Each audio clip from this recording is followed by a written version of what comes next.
one story in the history of Galway football has a simple title, but a title that tells it all really, the day the crossbar broke. Harry Connell asked me to play with, would you play with Dublin? If you do, he said, you'll be captain, because we were after winning the championship. Jeez, Harry says, I wouldn't have seen them. The street leagues were very controversial because they were tough. You had to be a man to survive. Just the country lads that mainly played for Cardentraila, and I was a country fella, and Cardentraila were my team. And we used to actually have war when we'd play against Dunmore. Christmas was at the end of that week. And as I said, there was an inch of snow on the ground and conditions under that were very mucky. Pat Spillane was sent in on Mike Judge that day. And you could have picked better spots on a day like that than in on Mike. I played in 14 championships for Galway. So you would imagine that somewhere along over that stretch of time that you would be lucky enough to win the big one, you know. And yeah, I do have some regrets about that, and the longer it goes on, I think the more regrets you have. I often think I love it. He was such a great footballer. I love it we could manage to bring his remains back and bury him in Uachtarard. I remember when I started first, I didn't even have a pair of boots. What we used at that stage was, I used to cut the top of a Wellington, and this is where the fun used to be. The Wellingtons, if you left them too long, they'd be restricting you. So we cut them at just above the ankle.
There was one team really up for it today, and they were the men from the West.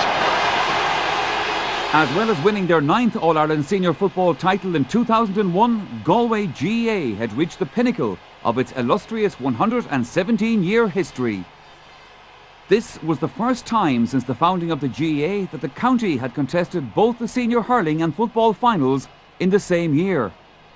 The Galway GAA tradition goes back further than that historic November meeting in Hayes' Hotel.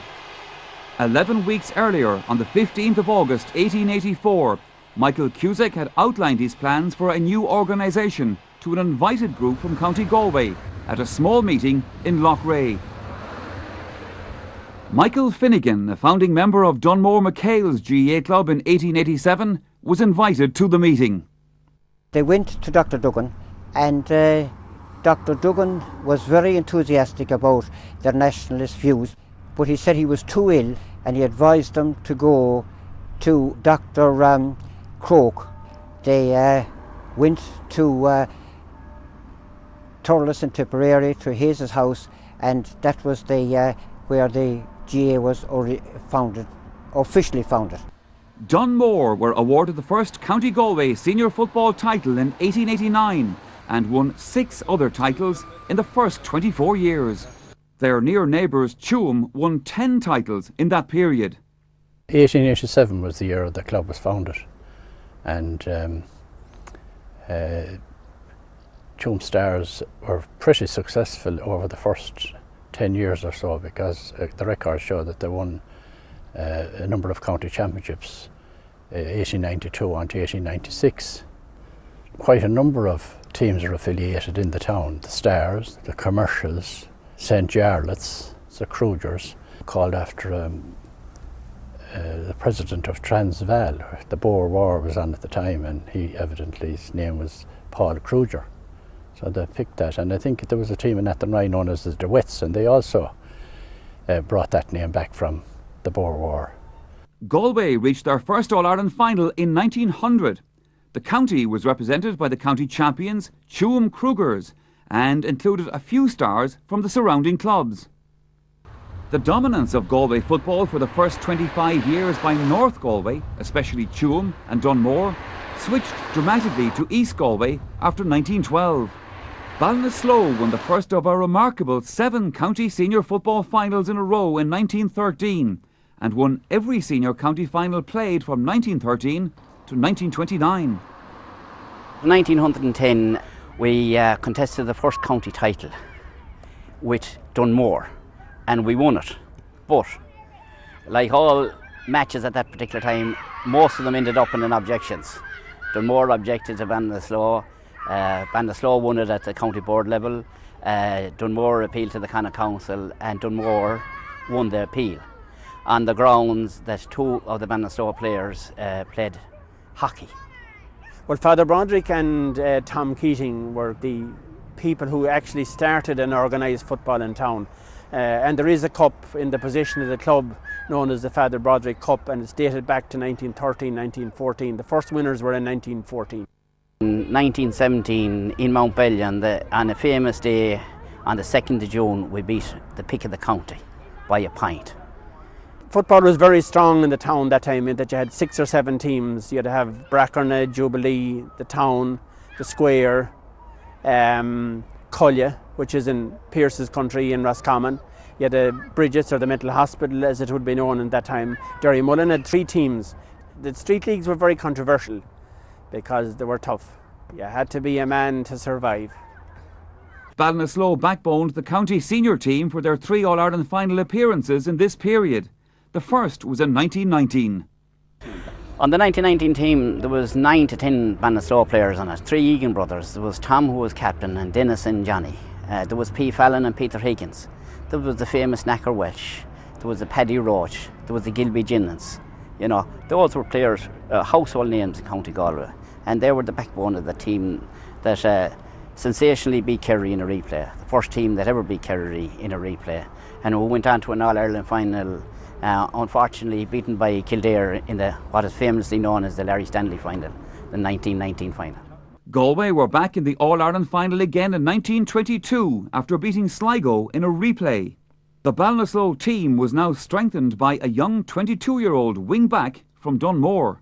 Mick Donlan was a great character. You know, he was a very lively man. He was a very fast, skillful footballer. He was a great leader on the field. He was tough. He was hard. He wanted to win, and he was right half back on that Galway team that played the 1922 final in October 1923. Well, Knacker Welsh came to town as a young lad. He was famous as a Galway footballer. His goal against Mayo in the 1919 first round of the Connacht Championship is still talked about in football circles as one of the great all-time goals in the Connacht Championship. He scored 3 goals in the semi-final against Kerry. The earliest film footage of Galway football available is of UCG playing UCC in Terenure, Dublin in January 1924.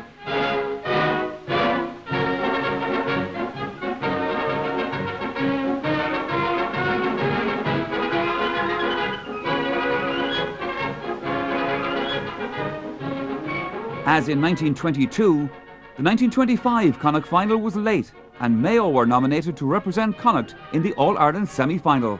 Galway were declared champions in unusual circumstances. You had Kerry and Cavan.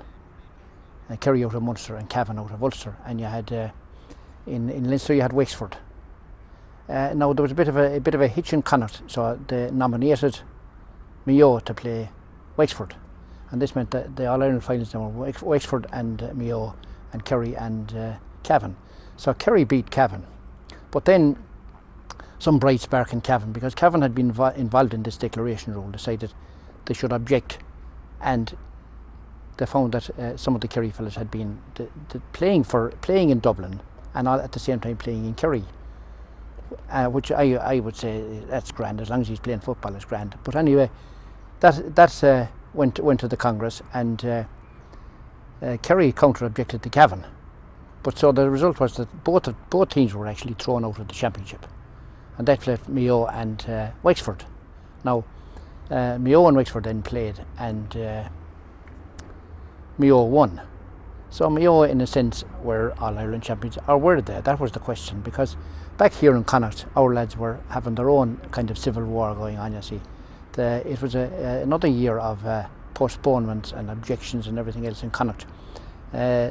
Sligo and Roscommon played, I think it was 6 times that particular year, and eventually Sligo came out. Galway played Leitrim then twice as well. The Connacht Council decided we'll have to play the final of the Connacht Championship, you see, and this was coming on to October. Our lads apparently didn't want to play too much, because it was kind of clashing with the Great October Fair, which was a big thing in Ballinasloe, a big week of drinking and carousing and singing and dancing. The final anyway was fixed for Tuam. It was played in the middle of October, and Galway went on and beat Mayo. There was a meeting of the Congress, and Mayo were congratulating themselves as All-Ireland champions, but some crafty Galway member of the Congress proposed that Galway be declared champions. Hadn't they beaten Mayo? And it was still 1925. But our lads anyway were delighted. They got their medals.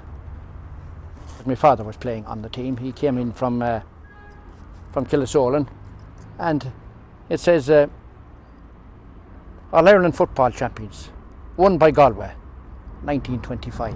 There was hundreds of people, and Michael Donnellan arrived, and he had a big Zodiac black car. I'll never forget it. I used to think I'd love to get a spin in it. And he had a box, and he used to bring the box out, stand on the box, and he used to speak, and he had a mighty voice. And God, you'd hear a penny dropping them times. And the man gave me a Tim Bob note. I'll never forget it. I was only about 4 at the time. I never saw a Tim Bob note, or never got one until I got it from him. My father played senior football with Galway from 1919 to 1933. He was born in 1900, but he finished in 1933 when he captained Galway. If he stayed on another year, as you know, Galway won the All-Ireland in 34, but I suppose he felt he was fairly old at that stage.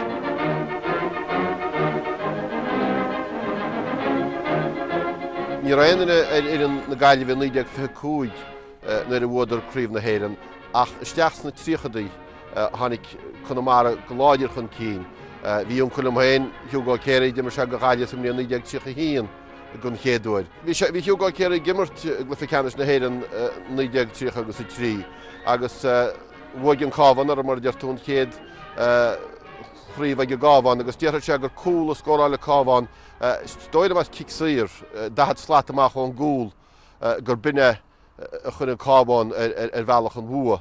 Dar a gáile dahanna go leor tá me ceapú timpeall an ámo sin.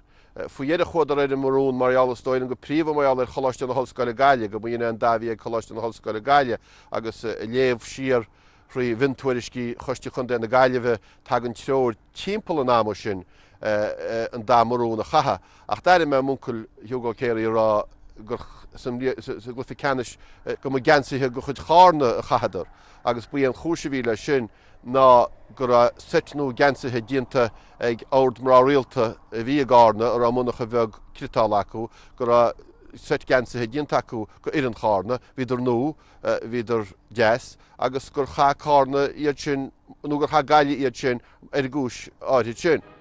Although Mick Donnellan had retired after captaining Connacht to win the 34 Railway Cup in March, Galway beat Cavan in the 34 All-Ireland semi-final. They had a 5-point win over Dublin in the Jubilee final, and later that year travelled to New York. They were back in the final again in 38 and beat Kerry in a replay. Michael Rafe led the team around Croke Park in both games. My father was a great follower. He used to bring me to a lot of the games, and I think it was in Mullingar against Monaghan, the All-Ireland semi-final, and it was the day that Micheál O'Hare made his debut with Radio Éireann. And bring the young lad out here, remember that, walk around with the team, and they won. And after that then I had to go to Croke Park for the final. I remember the great Brendan Estes' father, old JJ, and he coming out and bringing me and the other young, the Kerry mascot off. He was a shy lad, I remember seeing shake hands, he wouldn't shake hands with me. And for years afterwards then I was known as mascot. And I was always good for getting old tender, or the truck in the village. A neighbour, my father was away somewhere, and he said there was a Patty and News on the All-Ireland final down in the old Mall Cinema. He brought me to the Mall, and I remember seeing the parade rounds. And after that, just memory. But they were lovely memories. Beautiful. Beautiful memories. By carrying the attack into the Kerry half, but Kerry fight back, and it's ding-dong almost up to the interval. Just before half-time, Galway score a brilliant goal. The Galway defence are hard-pressed to keep out the dashing Kerrymen, and if it weren't an all-Irish match, you might almost say it was a case of Greek meeting Greek. Dubliner Bobby Beggs is one of a few players that has won senior medals with two different counties. He won the 1942 title for Dublin, but he also won the 1938 title for Galway. You see, the sad thing about it, if he had stayed in Galway, they'd probably have won the 1942 title, and Dublin would have been, he was one of their key men. Mayo beat Galway again in 39, but Galway won their first National League title in 1940. Galway contested 3 All-Irelands and won none of them, 40, 41 and 42. Our representative on that was Gerald Canavan. Gerald played a lot of football. He played football in Dublin and he played football here and won county championships with us after coming back to Tuam. It was extra time was being played when it was a draw. And I remember well, Charlie Sullivan was playing for Kerry, whom I played with in Geraldines as well. And he got the ball about 40 yards. They had only 1 foot and kicked it straight over the bar. Well, 20 seconds later, the final whistle went and we were beaten by a point. And Kerry, I think, beat us by 2 points the second time. And then my third year, I was still in Dublin and I was playing for Geraldines. Harry Conlon asked me to play with, would you play with Dublin? If you do, he said, you'll be captain, because we were after winning the championship. Jeez, Harley says I wouldn't be seen there with them. And I had refused the captaincy, I wouldn't play with them. Well, I was after playing 2 All-Irelands with Galway. I ran out of town if I played with them. And I knew them, and we should have beaten them. But once you're playing too much football, Galway had been 38, won the league in 39, All-Ireland 90-40, 41, 42. It was getting too much, that the age goes off your game. And the Dublin team beat us that shouldn't. If we met them, say, a week later, we'd probably have beaten them. Mick Fallon played at centre forward in the 42 final, having won both Ulster senior and junior medals with Cavan in 41, before being invited to play senior with Galway the following year. Cavan, they were playing Tyrone in the final, the Ulster final. It was the time of all the troubles and everything. Everyone had to get passports to go into Armagh for the match. Everything was very strict. Cavan team and players and the followers gathered at the border between Armagh and Cavan, got a British escort into Armagh and were there on the ground while the match was on, and drove us back again to the border. But we won that match as well. That was Ulster junior and senior then.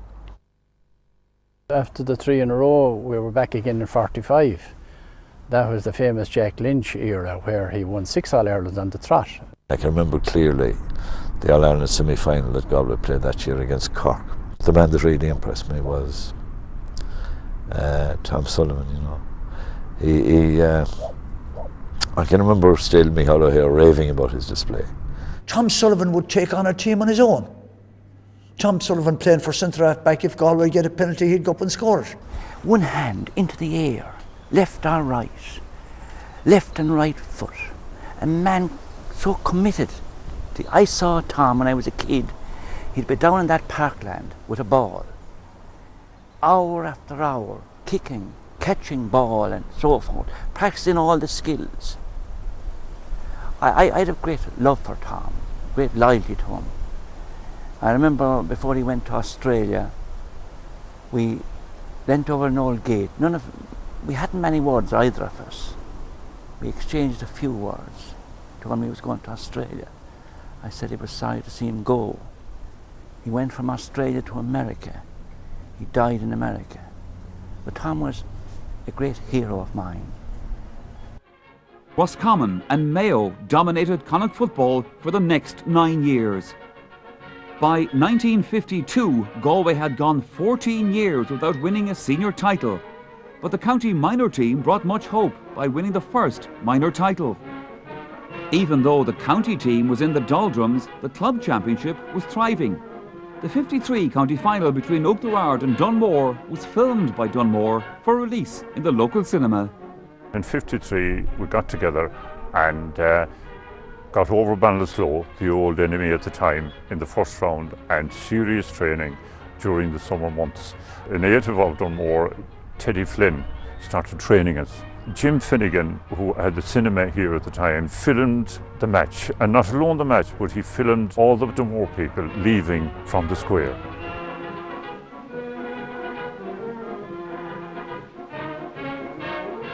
The Kyo's of Oakthorard, their names in Galway football that have gone down and that'll be remembered. Those 7 Kyo's playing football, would you believe it or not?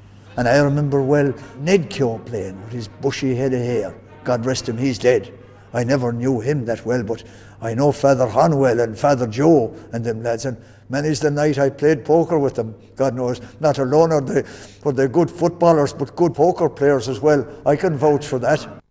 In the late 40s, along came an absolutely superb, gifted Mayo team who were in hard luck not to win 1 All-Ireland in the late 40s. Then they compensated by winning 2 at the turn of the 50s. So as we swung into the 50s, Mayo were the dominant force in the land. It looked as if Mayo would be the team of the 50s until one remarkable, amazing day in 1954 when Mayo came to Tuam Stadium to wipe Galway off the pitch. And it didn't work out like that. The picking of the team was in the then Lydon's Hotel in Shop Street, Tuam, which is now the ACC building. And it literally was, and I've no doubt about this from talking to some of the personalities involved, picked by Sean and 1 or 2 others while sitting in the stairs leading to the first floor of the hotel. Sean Purcell and Tom Dillon and I think Jack Mankin and Frank Stockwell had a powwow, and I was told I was on the team. And as we went out the door of the dressing room, the officials were coming in and they weren't happy the miners had been beaten. John Dunn saw me and he said, "Put on your coat, it's raining." And I said, "I'm playing, John." "Oh Lord help us," he says. Sean played full back. You know, he was so good he could play anywhere. That day he played full back. Tom Langan had been one of the great players at full forward. Dan O'Neill, well known of course in his work in tourism later on. He became a leading figure in the promotion of tourism in this country at national level. Dan had told me once that he was one of the players who went in for a while on Sean. 3 Mayo men tried to mark him that day. They couldn't. Mayo had been on top for 6 years, but they were on the way down, I suppose. And, well, windy day here in Tuam, we got the break. We got the breaks we needed, and we beat them by, I don't know, a few points, I think. Any win was a good one that time. He was the strongest man I've ever come across, and I was at the brunt of his strength. One night in a street league, I was playing full back, and he was in the twilight of a brilliant career and I was at my peak, which was never great, but. He said he was coming, he got the ball about 14 yards out and he should have been playing for Bishop Street. Yeah. I was playing for, but he had defected at terrible expense at the time to Ballygaddy Road. But he got this ball about 14 yards out and he was hitting towards me. And if you ever saw a small JCB running amok, it was the nearest thing I can. He said, "Tommy, you can get out of my way," he said. Yeah. And I let on, I was going for him and I fell to let him over me. But he put the goalie, I don't know who he was, ball, everything, out onto the concrete steps. There was no net there that night. But I saw his strength. He was the physique of the man and the balance of the man. He was like a ballerina. And he could do anything with the ball. Galway were beaten by Kerry later that year in the All-Ireland semi-final. But there were signs of a major breakthrough. That breakthrough came in 1956. Billy O'Neill was selected as trainer, great army man and who always believed in physical fitness. And we went into training for the first round in Athenry. In 56, to our amazement down in Castlebar, I think the score was 5-13 to 2-3. Galway bet me on. Just this was something. We beat Roscommon and Roscommon in Tuam by 1-9-2. Bigger crowds coming. The Connacht final by 2-12, I think it was, to 1-3. We beat Sligo in Markievicz Park. Then on to Tyrone, who won the Ulster title for the first time and came up to Dublin with marvellous following, with something like 56,000. Towards the end of that game, Iggy Jones, who was only about 10 stone, he went in a zigzag solo round, something like Kevin Broderick in Croke Park. Jack Mangan advanced magnificently and he tried to top it over Jack, and Jack threw himself backwards. It was a brilliant save, yeah. Jack was my idol in the early days. A great goalkeeper in the air, tremendous in the air. Salute. And so to the parade, the Arcane Boys Band, the Pipers Band, and of course the battery of cameramen photographed themselves for a change. And so to the teams, Galway in white, led by their captain Jack Mangan, and Cork with Donny O'Sullivan showing the way. So the final against Corkton, of course, was Frank's day. He had a day out playing on Donald Sullivan in Cork. Scored 2 goals and 5 points that day. I think it's a record that will always stand because it was over a 1 hour game. All his scores came from play. And here's the Western will-o'-the-wisp, Frankie Stockwell through for Galway's number 2.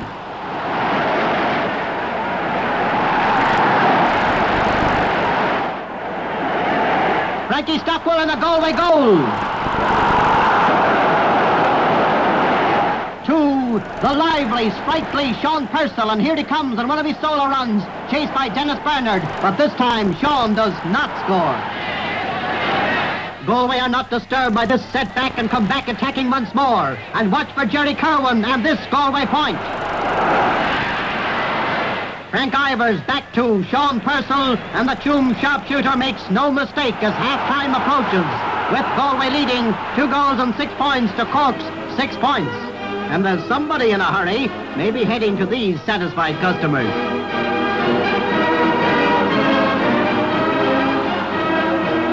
Aidan Swords checks in for the restart, and once again it's Jerry Kerwin coming through. He passes to Stockwell. Stockwell is opposed by Donny Sullivan, but the little lad doesn't seem to worry as he sends it over the bar for another Galway point.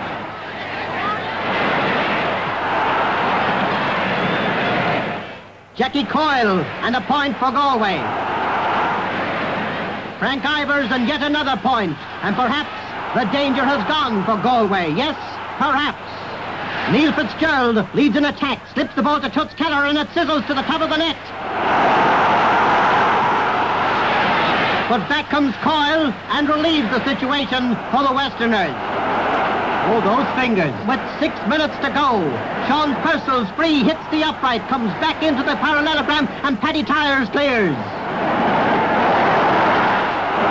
Yes, time ticking away, and Galway going further ahead. And so, at the final whistle, Galway 2-13, Cork 3-7. The crowd cheering their heroes off. The crowd going home happy and satisfied. But truly, the happiest man in Croke Park, Galway's captain, Jack Mangan, with the Sam Maguire Cup, received from Seamus McFadden. Ginny O'Shea has it now. For those who couldn't go to Croke Park to see Galway winning the league final in 1957, the old Crystal Radio and the voice of Micheál O'Hare brought the passion of the game to supporters around the country. 40 yards out, now 30, now 21 yards out. He's doing a little throw to hand. He slips there. Ned Rhodes is coming out to watch him. And he left for a centre curling shot. That's dropping right down in the goal mouth. Up they go to goal. It's a goal. It's a goal for Galway. Frankie Stockwell. After winning the league final, Galway were rewarded with a trip to New York later in the year. We were 3 hours out. We left Shannon at 2 a.m. in the morning. We were almost 3 hours out when they discovered one of the engines had gone faulty. There was a bit of a smoke over it, and we had to turn back to Shannon. Now, some of them were asleep and thought they were in New York when they arrived back. It threw things out of focus a bit because the Americans were waiting for us on the far side. And eventually we took off from Shannon and got in maybe 12, 14 hours later that they're bringing us on a plane from London or to Shannon to fly us. We played New York in the final. It was a Brendan Cup final, I think, as well as a league final. It was a tough game, but we managed to win anyhow. And probably the highlight of the celebrations for me over there was the Galway Association dinner. Everyone that was anywhere from Galway tried to be at that meeting. You know, to me, they went on all night.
1958, Dublin beat Galway in the league final by 8 points.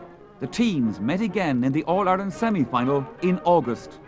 Dublin won by a point and started a winning record against Galway in the championship that is still intact today. We saw football in virtually the same terms, and I think one thing that always impressed me about Galway teams, the better Galway teams, was the style with which they played football. There was always a bit of style, a bit of elan, a bit of culture about it, as well as, you know, I'm not saying for a moment that they weren't well able to take care of themselves, I don't mean that, but they did play with a great style and a great verve. Meanwhile, in Ulster, Down were causing some upsets in the championship, and although beaten by Derry in 58, they looked formidable opposition for Galway in the 59 semi-final, after beating Cavan in the Ulster final by 2-16 to 7 points. Down were coming as a force, and we hammered them in the semi-final by 111 to 1-4.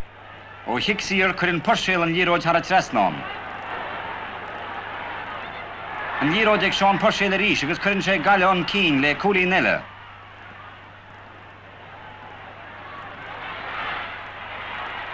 Cooley Nella Galia ag Joe Young and score ag Le Om Galia Hui Coolini and Doon Raw Coolin.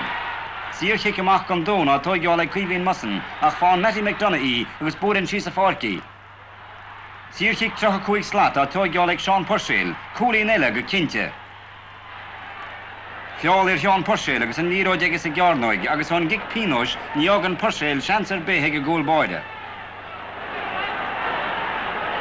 Tagan am Dún Rash a Coimert Clichte, Cool Intach ag Sean O'Neill, ach an year shin you were in the Hulti, Chancer Be Elle, Poor Galia, Stach Sagal Canish.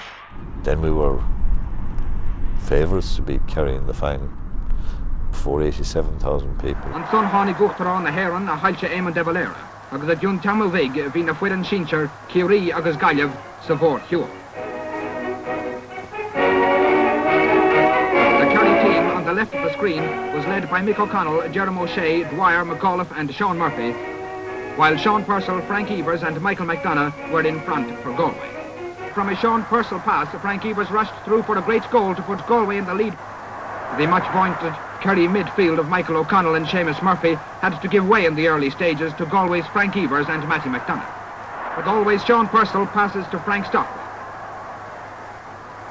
Stockwell into Garrett. Now just watch this narrow escape for Kerry.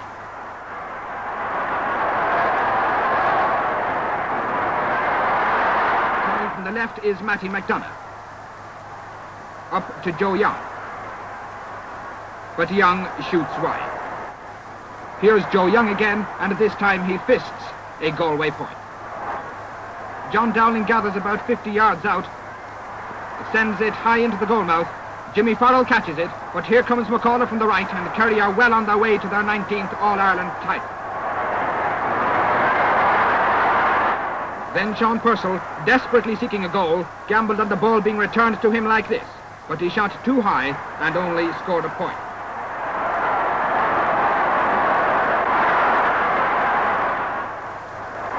Meade clears for Galway.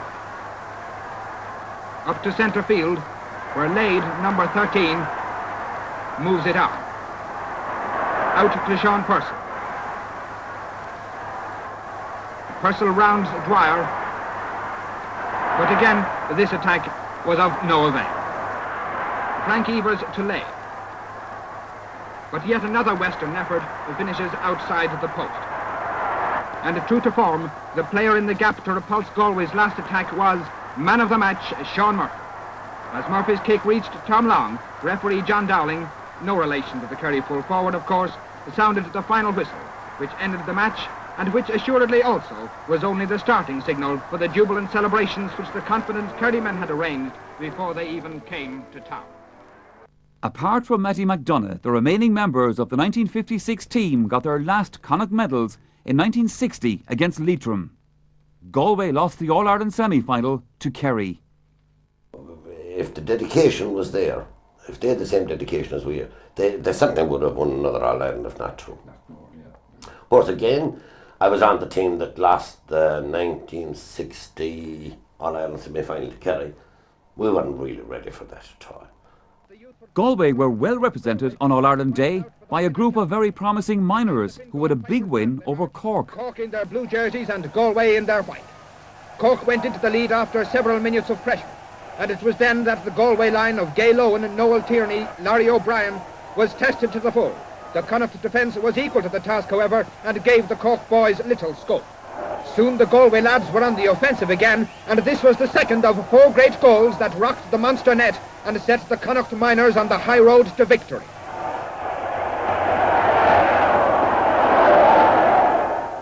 At half-time, Galway held a 6-point lead and were playing so well that few doubted their ability to stay in front to the end. And so it proved, with Leyden, Slattery, Cleary, Gavin and Prendergast ready and eager to snap up every scoring chance that came their way. Galway deserved every point of their winning margin. In 1960 I came on the Galway minor team. A number of the players that have played with me afterwards were on that very same minor team. In fact, I think there were 6 in all. Johnny Geraghty, Enda Colleran, Noel Tierney, Seamus Leyden, Sean Cleary and myself. And in fact there was a minor team of the previous year as well, in which Pat Donlan, John Keenan and Cyril Dunn also played. So 9 of us from that particular minor team, those 2 minor teams, played senior in 1964 together. Now the following year I was minor again, and I suppose if they used my birth certificate I might have been a minor 3 years, but I was born at Christmas, but I had 2 great years playing minor. I did the Leaving Cert in 1960, and right after that I got a letter from John Dunn, who was the secretary of the football board at the time, saying that they wanted me for a match down against Tipperary. So down I go and played in the match, and I'll never forget, I came back and my father said to me, "How'd you get on, Pat?" Jesus, I says, "I think I got on fairly well." And the next Sunday, Galway were playing Sligo in the first round of the championship. So anyway, we were training away, and they picked the team. And I remember meeting my father, says, "How are you doing there, Pat? Are you playing on that team someday?" "Oh, jeez," I says, "I'm not on the team at all." I says, "They didn't select me. They picked me as a sub." I says, "They can go to blazes now." I says, "I won't show up at all." And he says to me, "Hold on a minute, Pat, you can't do that. You got to go there and hang in there." So the guy that was picked, funny enough, at left half forward was a great friend of mine, George Glenn. Now, George and I were to be involved in Sigerson football in Galway, and we're still the best of mates. But the ironic thing happened in that match. Didn't they take off George and put me on? So I was on, you might say, all the time then until 1970. One story in the history of Galway football has a simple title, but a title that tells it all really, the day the crossbar broke. It was 1962, the game was in Castlebar, the game was against Roscommon. It was, as it turned out, faithfully Sean Purcell's last game for Galway, the last day that he wore the maroon. It wasn't the way that Sean would like to have gone out, but that's the way it was. Galway were leading midway through the second half, when one of the great goalkeepers of all time, Aidan Brady, went up to field the ball and swung off the crossbar, as was often done at the time. Indeed, it was done in soccer and other sports as well. The crossbar came down, and in the period of time that elapsed while the crossbar was being repaired, Galway decided to rest Frank Ivers and to take him off. And in taking off Frank Ivers, it opened the door for Jerry O'Malley to come up the field, because from centre half back he didn't have the strength and the raw determination of the charismatic Ivers, one of the great glamour figures of the game in Galway down through the years. The man who, outplayed Mick O'Connell in 1959 All-Ireland. When Ivers was gone, the door opened for Roscommon. O'Malley started thundering up the field. The scores came, and almost before people had realised it, the game was over. The crossbar was broken, the crossbar was fixed, Roscommon's challenge was fixed as well. Galway were undone. Sean, who lined out that day at full forward, didn't play for Galway again. The curtain came down on a distinguished and glittering career. It was the end of a golden, but never to be forgotten era. As I say, sadly Roscommon didn't go on to win it, but it was one of the days in Galway football, and I was there as a 12-year-old standing just behind the goal, and I saw the crossbar come down, little realising then that it would live in the memory, that incident. I never saw them playing, but I heard about their feats. How one would get the ball, know where the other one would be. a phrase came into vogue. It was probably Mick Dunn of the then Irish Press, the leading Gaelic Games writer probably in the country at the time, and a great friend of Frank Stockwell, and also of Sean, of course, who would have coined that phrase. But the phrase, of course, was the terrible twins. That was Sean Purcell and Frank Stockwell. They grew up together in Bishop Street, ironically the same street that produced Jackie Mangan, who was the captain of the 1956 team. Frank Stockwell was small in stature, but a gifted footballer and very, very tough. Nobody messed with Frank Stockwell because in fact in his youth he was a champion boxer at national level. When they won All-Ireland gold, Frankie scored a record 5 points, 2 great goals, all from play in 60 minutes. Wherever there's talk of football, you'll hear the... You've heard of Joni Loftus, of course, the great Joni in the pub. And of course we've all heard of the terrible twins. Joni always maintained it. Joni went to America in the early 50s. And Joni said if he'd never gone to America, there'd been no terrible twins, the terrible triplets. 63 saw almost all the crew that took part in 64, 5 and 6 reached All-Ireland final and were beaten on that day, of course. Some people would say it was bad refereeing decisions, it was this, that and the other, but you wouldn't know. I don't know whether we were ready enough for it. At Croke Park, President de Valera and 87,000 see the big match get started. Irish football's a game like no other. Just a reminder, Galway are in the dark shirts. This code is a mixture of soccer and rugby with some of the refinements of all-in wrestling. If the ball goes over the bar between the posts, it counts 1 point. So this is one for Galway.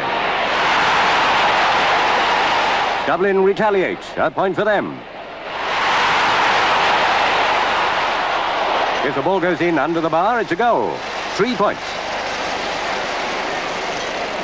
The game's fast and furious. Very little between the sides as yet. And at half-time, it's Dublin 4, Galway 6. So the second half looks like being a sizzler. Dublin are first to put on the pressure. A point for Dublin. Jerry Davy gets a goal for Dublin.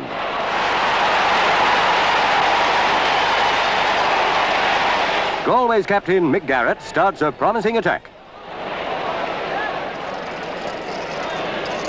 The ball goes to Seamus Layden. He punches a brilliant point, but it's Dublin's victory. So, in the presence of Mr. De Valera, Des Foley receives the cup.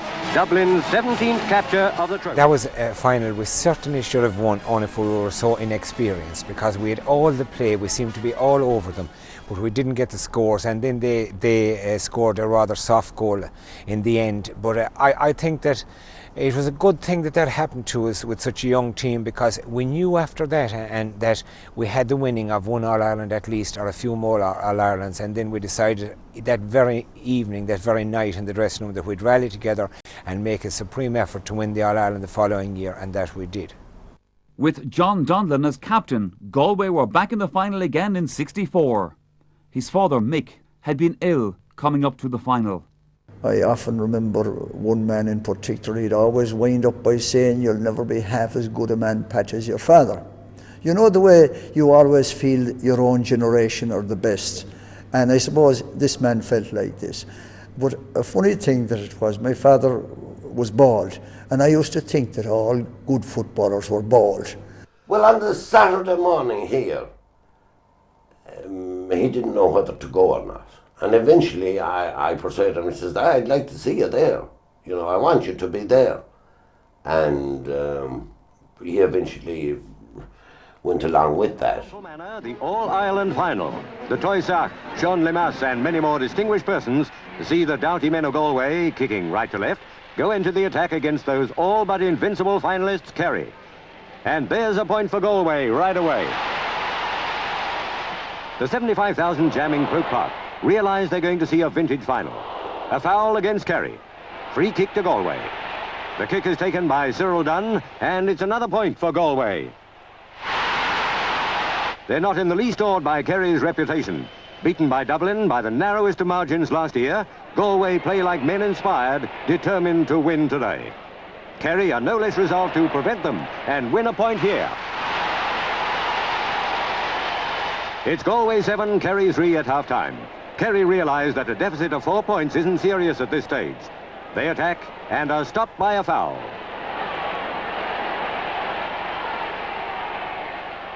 The free kick yields Kerry a point. Galway seem much the faster team and are worth more than their meagre lead of 3 points. They take up the attack now. Straight between the posts goes a punched ball from Matty McDonough. Point for Galway. Galway have the bit between their teeth now.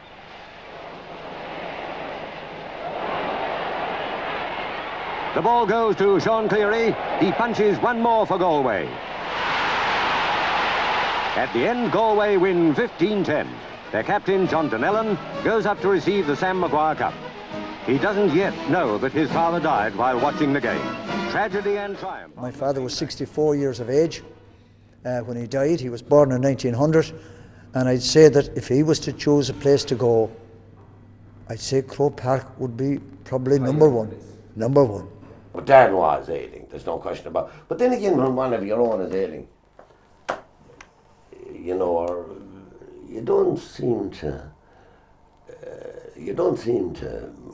suspect that there's anything wrong, you know. And then again, we were young at the time.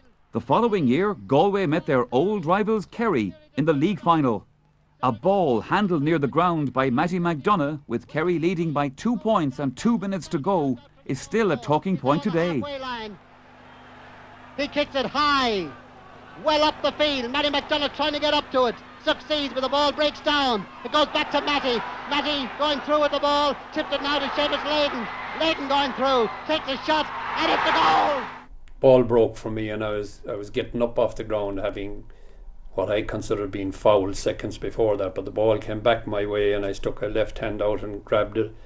Got up and hopped the ball and found my Layden running in front of me and roaring for the ball, and he took it on the run and he shot just over Cullity's hands into the net, and with the kick out the full-time whistle, and it broke the hearts of the Kerrymen, because even Mick O'Connell said to me afterwards, I think if he kept playing as in the 60s, we'd never have won any All-Ireland in the end of the 60s, he said.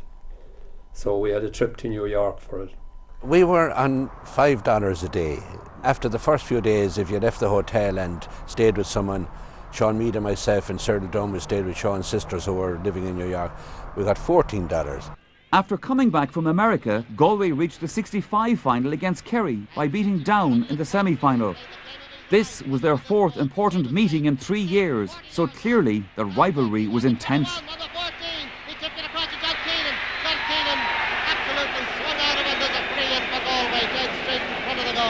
And Cyril Dunn to take this one. And he sends it over. Cyril, the taker of frees for the Galway men, as Pat Donald comes up now to take this free. He takes it high, and it is over the bar. A point for Galway, scored by Pat Donlan from 50 yards out. And the score 10-7 in favour of Galway.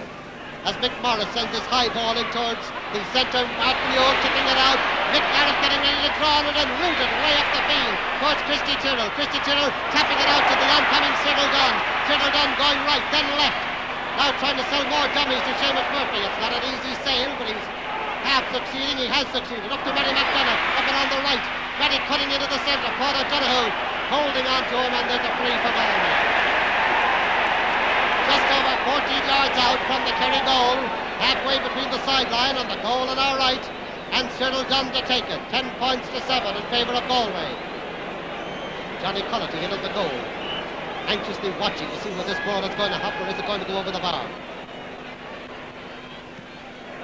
And it's gone over the bar, a point for Galway. So it beholds Kerry at the moment to get as much play into that game as possible in an effort to pull down this lead. And Mick O'Connell getting the ball for the kick out now to Jerry O'Shea. Jerry O'Shea being chased by John Donlan. Jerry O'Shea still going on. John Donlan has a hold of him by the trousers. And Jerry and John, no. Jerry O'Shea brought down by John Donlan by the trousers there, but apparently they didn't like it too well. And the referee has put a man, I think he's put them off. 25 to 30 years later, I was at the race in Tralee and didn't I meet the guy for the first time?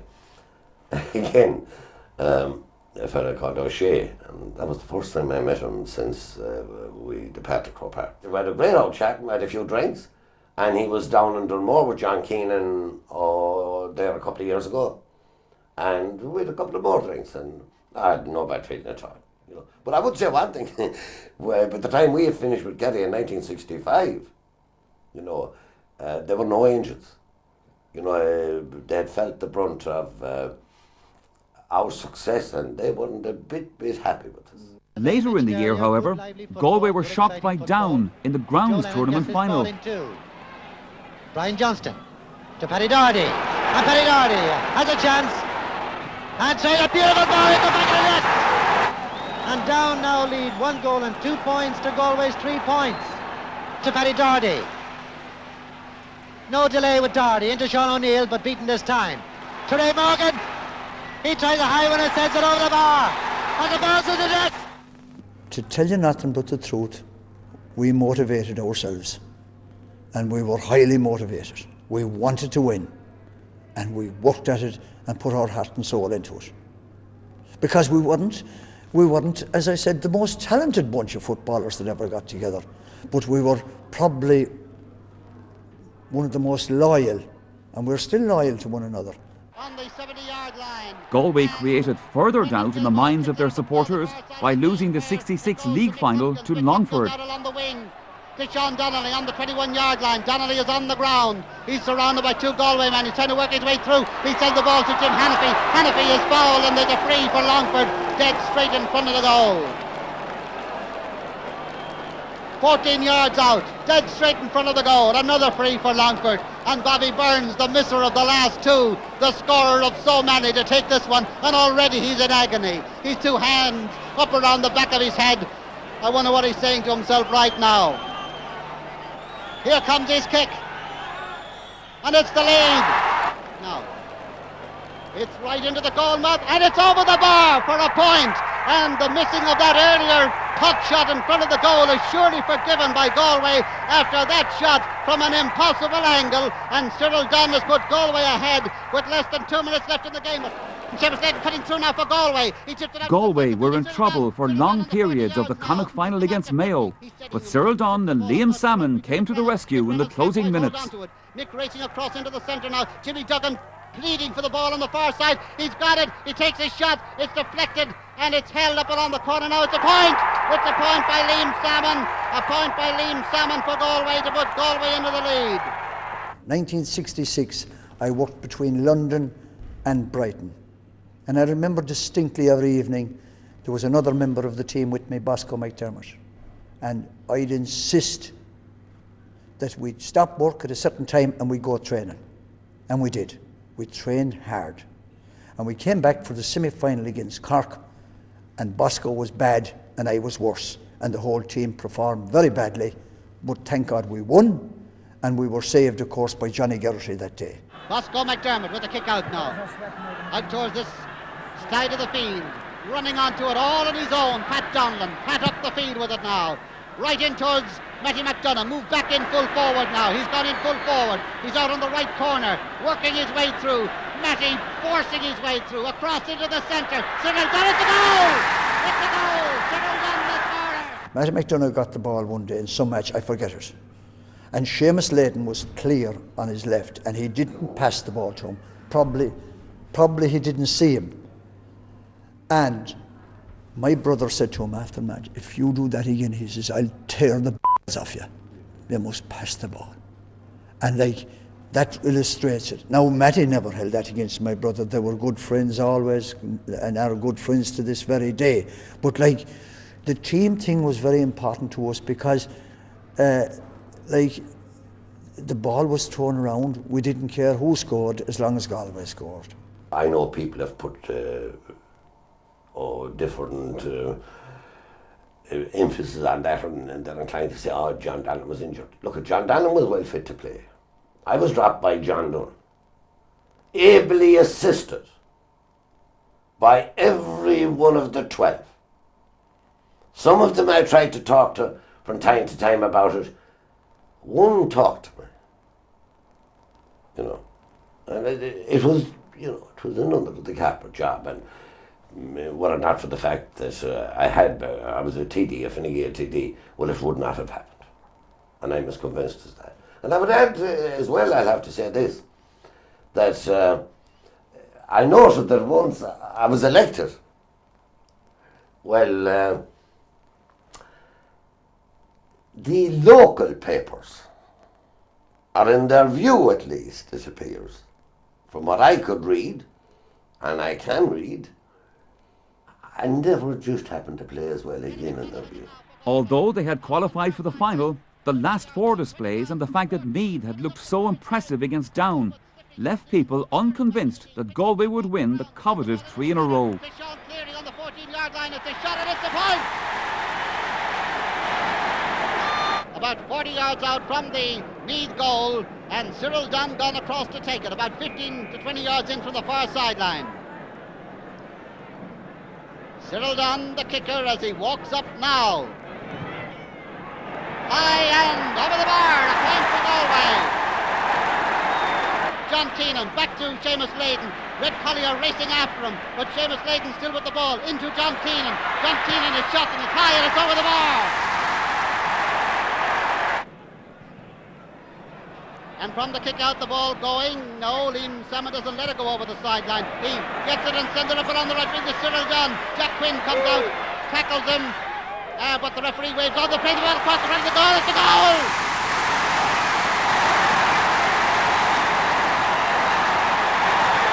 But it's the Galway man who gets it. Jimmy Duggan to Liam Salmon. Liam Salmon high, right over the bar, and it's another point for Galway. He manages to get it into Seamus Layden. Seamus Layden is shot and over the bar.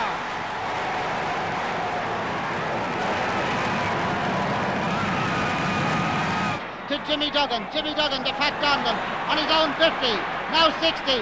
About to be 70, and then he drop kicks it away up the field. Gone back for it is Jack Quinn.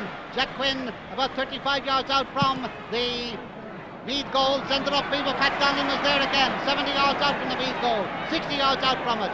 50, 40, 30, and he tipped it into John Keenan. John Keenan on the 21. The shot is high and it's over the bar. A point. Red going the wrong way, still tipping the ball around. Gets it back to Matty McDonagh, to John Keenan. John Keenan from 30 yards out, high and over the bar. Another point. And this free will be taken by Martin Newell, just short of 70 yards out from the Meath goal. Along the ground, Galway playing a lot of ground football today. Up now to Seamus Layden, going up along the left wing. Red Collier is after him. Seamus is still going up. He's lost the ball now, but he gets it into the centre. Matty McDonagh with it now on the 14-yard line. Fits it high and a point. Now comes the ball into the centre of the field. The referee is calling for the ball, and Galway are All-Ireland champions.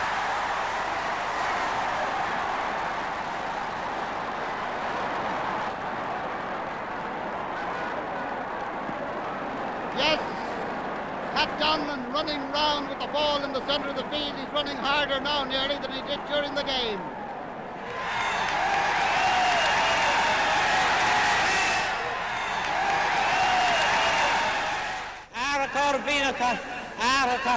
agus a cordénig. It's more an honour agus an privilege domsa. Beham a hasso an seo. Ag Paul Creeve na Hearn our son Fern na Galway. It was a great honour really, you know, because looking at the history of Galway football and all the great captains, it was a very daunting task in a way, you know. But lucky enough things worked out well for me, and like let's say the first match you'd be very nervous saying, look, am I fit to do this, how is it going to go, so on and so forth, how am I going to play with the added responsibility of being captain. But thank God things worked out very well. I remember my first trip to Croke Park was in '66. I can see it vividly standing on the hill. I remember being on the hill and the Galway players came out and they were kicking around. And I could see Bosco and Noel Tierney and in the full back line, and you know they looked like giants. They looked huge. But it was a great time. Like it was a great experience for me for my first trip to Croke Park to see Galway win that all and to win it so decisively. Like, you know.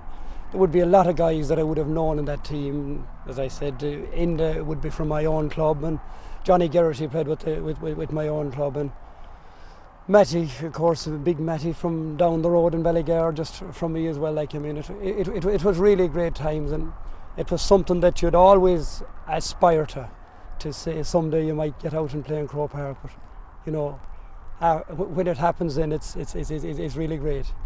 Noel Tierney was definitely the best full-back I ever saw playing. You'll have to understand Noel's position in relation to Trent. Noel was a farmer. He was running a farm on his own. He hadn't as much time maybe to play football as some of the rest of us, but he was an extraordinary talented footballer. Now, in today's game, he wouldn't be a good full-back because the game has changed. But in the 1960s and that time, and I'm sure all the period before that, because the game, there wasn't as much running up to that, he is good as anything that is around. He wasn't an awfully tall man, but a man of exceptional build with long hands.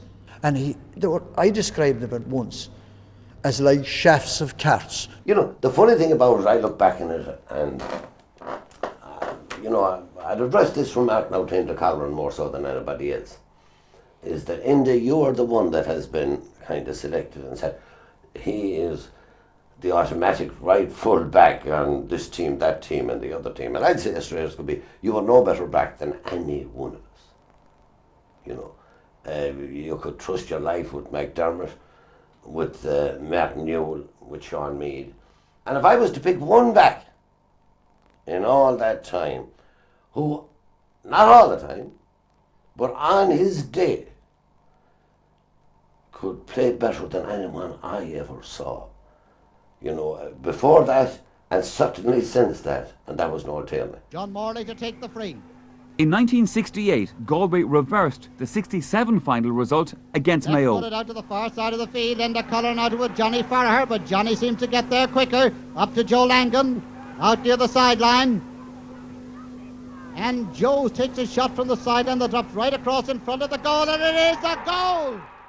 After winning 3 in a row, I thought in 1967, had the team been handled correctly, that we would have won another All-Ireland, because we went on a trip to the States. We were 2 weeks over there, played matches, so on and so forth. We came home on the following weekend. We went to Wembley to play in Wembley, and then we came home for that, and we started training very hard for another week. And by the time the game came, we were really tired on our feet. We were very, very tired. I think that had we not trained as hard, we'd have been fresher, and if we got over the first round of the championship, I think we definitely could have gone on to win another All-Ireland.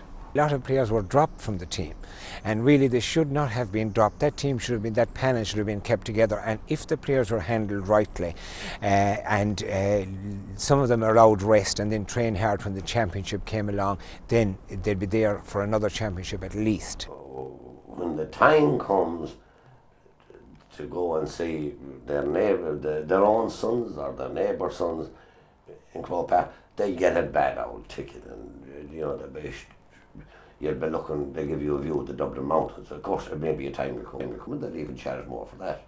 They're putting you up good and high and looking at the Dublin Mountains. You know, I firmly believe this, that if I went to Croke Park and there was a scarcity of tickets, and if Bill Clinton and Monica Lewinsky arrived, bang, there's no problem with tickets for them. But of course, hindsight is a wonderful thing to have, and anyone can have it. But if I was at my scene over again, I wouldn't get involved with the GA at all. And I'd be honest with you, I made a terrible mistake to have led my kids in that direction. 2 goals against Roscommon in 1970 set up Galway for a semi-final meeting with Meath, which they lost by 4 points. Out there is Liam Salmon. Into the centre to Willie Joyce's shot, and it's a goal! Corey McDonough there hooshing. Ken Rennick's off the ball. Out comes Pat Donlan for the ball from his left corner position. Sends it right through up the centre. It's gone through. And now it's Tommy Keenan. He's on the 14. He takes his shot. And Sean McCormack save. Back out to Jack Quinn. Oh, a great save there by Sean McCormack. And Michael Fay will take it. And it is the equaliser, Michael Fay, the scorer. A And that makes it 8 points for Galway, 8 points for Meath. And there it is, the lead for Meath. Galway won their third minor title in 1970 in a replay against Kerry. Sean Campbell is in Gichu Mark of Brooks at all of it. Christopher O'Connell, Ligir, and Gullish, Dr. Shabul, Dr. Jagri, or Brosnakanok, Alfie attacked the mark, Leshabel, and Shabul to get Alfie. Goody Paralon, O'Shea.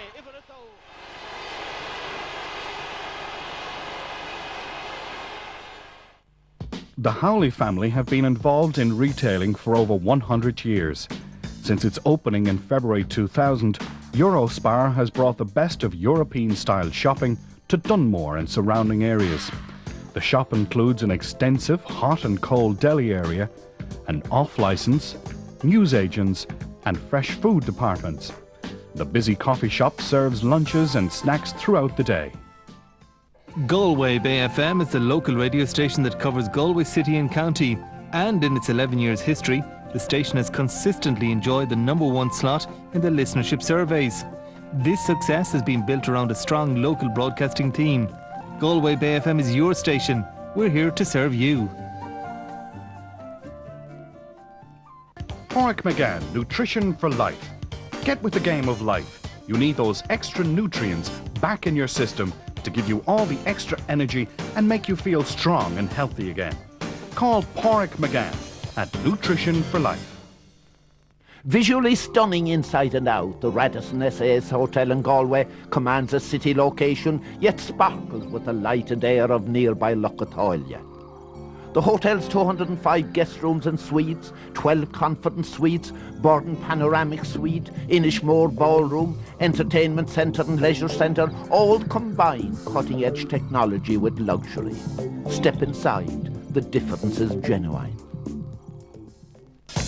N17, the biggest and brightest electrical and furniture superstore in the West, with top brands and free delivery. N17 Electrical and Furniture Superstore. Proud to be associated with the Tommy Varden History of Galway Football video. At Givago Sound and Vision, we stock the largest selection of compact discs, DVDs and videos. Special orders welcome. Call us now at 091 509960. Big Fault to Roth. City West Hotel, Conference, Leisure and Golf Resort, Saggart, County Dublin. City West Hotel has presidential suites, executive rooms and meeting capacity for up to 6,000 people. A large leisure centre, a pool and 2 golf courses designed by Christy O'Connor Jr. City West Hotel.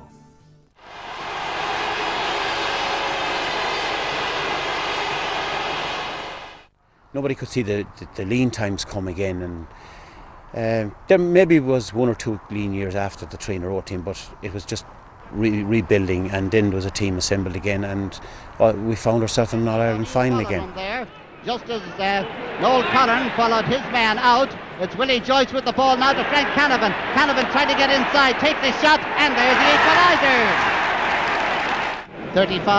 40 yards out from the off we go. And Martin Furlong brings it down in the goal mouth, and it's a goal! It's a goal for Galway, and Seamus Layton the scorer. Seamus Layton the scorer. Here's Liam Salmon. Now Jimmy Duggan. Now Frank Canavan.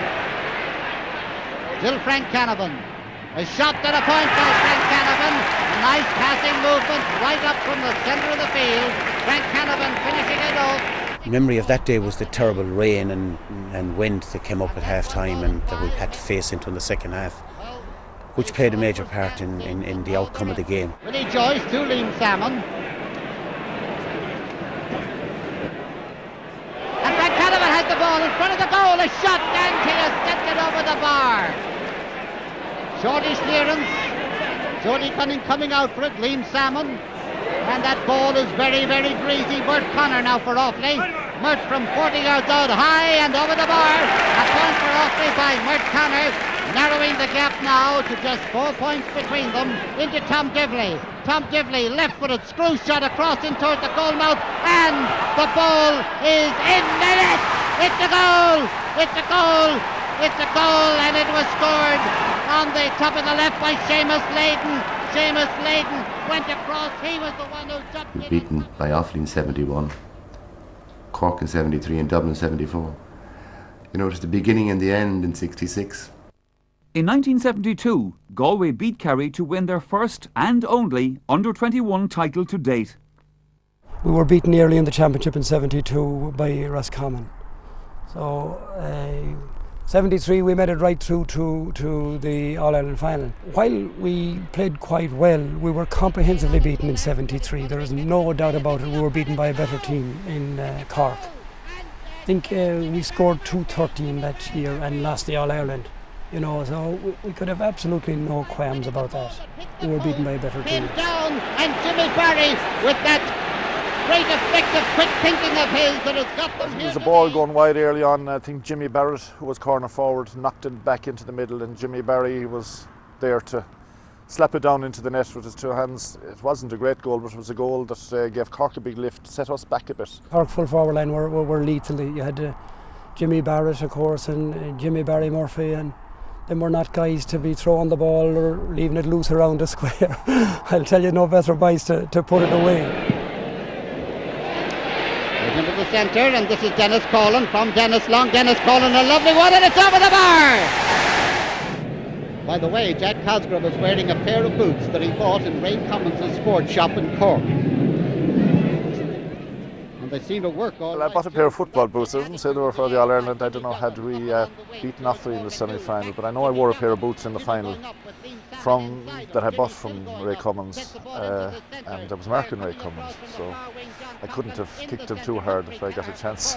Not that I was going to anyways. And being robbed by Johnny Hughes, still Johnny Hughes, and a very nice bit of robbery and delivery. This is Mick Rooney. Into the centre to Jimmy Duggan. Jimmy now 60 yards out. Running on to Morris Burke now. Morris Burke cutting inside. A shot and it's over the bar. Declan Barron. Ned Kirby. And Cork really motoring now. Dave McCarthy in front of the goal. 21, 14 yards out. Off Jack Cosgrove, who drove right down to the ball. Out to Jimmy Barrett and over the bar. And Jimmy Duggan, inspired by that move, getting that ball and coming upfield, being chased by Dennis Collin. Still Jimmy Duggan. Now Jimmy Duggan recovering and sending it high and sending it over the bar. And what's happening right now is that Dennis Collin sends the ball upfield. TJ Gilmore bursting his way through, and still going on. Whether it's the crowd or what, I don't know. He's coming into his shooting position. He's on the 21. He takes a shot and he sends it over the bar. Tommy Joe was really a class player and a really good, powerful player. I remember him going up the field that day and he was knocking as like you'd be cutting small trees. They were falling in front of him. At that stage, Tommy could have blasted a ball into the net. He blasted one over the bar. Yeah, I was lucky enough to get up and blast one into the net afterwards. 74, a kind of a new era had dawned, and this new hype about management and Heffo's army arrived, and different types of approaches to training came into being at that time. Nobody trained through the winter in those days, and we started training in October. We were playing Clare and Kilkenny and Wexford and Limerick, and they weren't the strongest teams, and it gave us an opportunity to, first of all, build up a fitness, and we set that as an objective, to be the fittest team in the country. Now, it wasn't too hard to do that in those days, and we suddenly saw that working hard and working through the winter had its own reward, because we were able to outlast any team we played at that stage. And he's still going on. He fits it in and it is over the bar. Jack Cosgrove up now to Jimmy Duggan. Still Jimmy on the 14, on the 21. Jimmy Duggan for Galway. After just over 2 minutes of play. Stephen Rooney. And Duncan O'Toole grabbing a hold of that one. This is Tony Hanaho now for Dublin. Tony Hanaho was was really the key. His responsibility was to tempt the centre-half back out of the centre and leave room for balls to be played up the middle, and for Mullen and Bernard Brogan, who had great pace, to be coming through the middle, or Stephen Rooney, to be coming through the middle all the time. I know for a fact that Tony Hanaho and I marked each other that day, and I think we spent the day chasing each other. After we were saying, was there a ball in that game at all? Because none of us seemed to have it, you know. That year when the All-Star nominations came out, Tony was the only one of the 15 who wasn't nominated. And it was only the following year that people suddenly realised the contribution he was making and how vital it was to the team. When we beat Offaly, which was the third match, who had been champions 2 years before, in a tough, dour kind of game, people began to realise that we might have been more serious of a challenge than people thought. We went on then, and I suppose beating Cork, who were the holders in the semi-final, was a major shock. And then the seventh game was against Galway. Now Galway had some very superior players and experienced players at that stage. Liam Salmon, Jimmy Duggan, Mick Judge, and Tommy Joe Gilmore. They were certainly favourites and they were expected to win, and as it turned out, we won. It wasn't a particularly spectacular game except for the winners, and I suppose Galway were both they were shocked and surprised. Out towards Cody McDonagh. Cody being chased now by Robbie Kelleher. Played a little bit too long with it, but it's worked all right for Galway still. Tom Naughton tackled there by Alan Larkin, but Alan gets the ball back, or Tom Naughton gets it back. Tommy Sands, Liam Salmon, David Hickey down there on his own end line, harassing. And it's a goal, Michael Rooney! A goal for Galway, scored by Michael Rooney. And here it is again, the ball coming in from the wing, high across in front of the goal. He's outside the parallelogram, there's no argument, kicked it in by Michael Rooney, and Galway lead 1 goal and 1-2, Dublin 3 points. Out along the wing now to Anton O'Toole. Anton too quick with the sidestep there for Joe Waldron. And he's still going on. He fits it in and it is over the bar. Joe Waldron judging that one very well. John Tobin. In now to Tom Naughton, and here comes Naughton.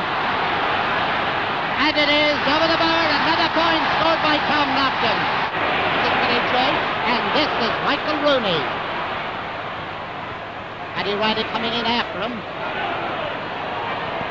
Michael selling dummies wholesale and picking off a lovely point. Lovely point there by Michael Rooney, moves to the half-forward line. I think our main problem was that we didn't have a free taker. We lost Joe McLaughlin from Mike Cullen in '71. Joe was a specialised free taker. If you don't have a specialised free taker, you miss out on a lot of scores. They brought back Jimmy Keaveney. Now Jimmy wasn't super fit, but he was very effective. Out on the field he'd have plenty of chat, and it wouldn't be always friendly, but sure, we're all like that. But he was very strong, very hard to get around, great target man for Dublin and great free taker. Jimmy Keaveney takes it, and Jimmy Keaveney sends it over the bar. A point for Dublin, the first score of the second half, and now there's only 1 point between them. Michael Rooney, having the game of his life since he developed into a senior here today. He's having a really fine game, getting that ball out now to Tom Naughton. John Tobin. And he gets away from Dale Driscoll this time.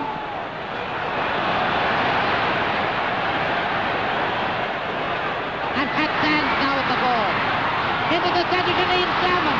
Liam Salmon trying to take a shot, and the referee has called for the ball, and it is a penalty. A penalty for Galway. Here it comes. And he saved it! He saved it! Oh, Paddy Cullen. Paddy Cullen has saved it. They're in cheering him and all the rest. Here's the shot.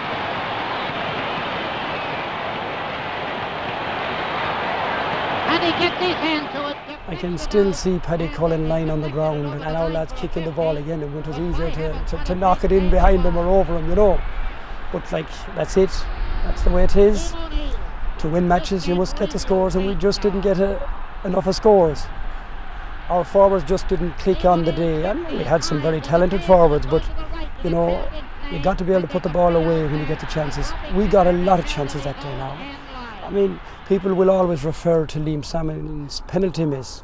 Well, I would say that was a miss, but certainly not by any means our greatest miss. The Jacks are back all right, and the way they're playing right now, the Galway backs are jacked. Very near the end of the game now. 14 points for Dublin, 1 goal and 6 for Galway.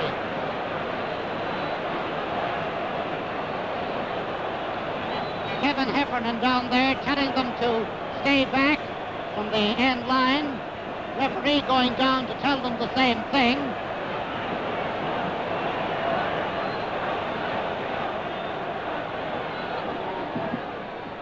Final whistle. I'm sure. I always maintained that that match never ended. I was kicking out the ball at the time, and we were defending the goal in front of the Hill 16, and most of the Dublin supporters had come over the fence at the back of the goal, and they were lined right along the end line, and I had to go back among them to get a run to kick out the ball. And he ran out to the middle of the field and then made a beeline for the dressing room. You know the dog and stuff. And why was he running from? Because Galway, well, they're not known as a wild race of supporters that they'd attack a referee. Now you couldn't, hey, the Dubliners might have had to go, so there was no need for the Dubliners to go, because he was after handing it to the man that played. We were roaring favourites in many ways, you know, that because of where they came from, and they hadn't got the background that we had. You know, we were after coming from 2 All-Ireland final defeats, and everyone sort of expected that we would win it on the day.